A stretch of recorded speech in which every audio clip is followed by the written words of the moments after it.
দুপচাচিয়া উপজেলার তালোড়া বন্দর এলাকায় সংঘটিত ডাকাতি এবং ডাকাতি কাজে বাধা দেওয়ায় খুনের ঘটনা তদন্ত এবং রহস্য উদ্ঘাটনে তৎপর ছিল আইন শৃঙ্খলা বাহিনী। দ্রুত সময়ের মধ্যেই রহস্যের জাল ভেদ করে ঘটনার মূল হোতা সহ অপরাধ কাজে লিপ্তদের শনাক্ত করা হয়। অবশেষে বিভিন্ন এলাকায় অভিযান পরিচালনা করে ডাকাত সদস্যদের গ্রেফতার করে দুপচাচিয়া থানা পুলিশ এবং জেলা গোয়েন্দা পুলিশের একটি যৌথ আভিযানিক দল।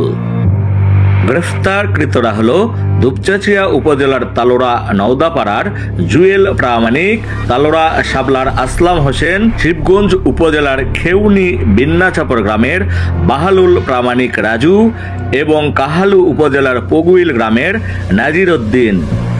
গ্রেফতারকৃতদের নিকট থেকে উদ্ধার করা হয় ডাকাতিতে লুণ্ঠিত টাকার কিছু পরিমাণ এবং মোবাইল ফোন।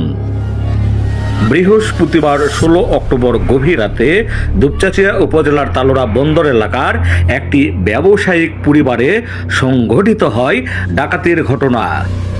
ডাকাতির কাজে বাধা দিতে গিয়ে ডাকাত সদস্যদের হাতে খুন হয় ওই ব্যবসায়ী পরিবারের নারী সদস্য বিমলা পোদ্দার।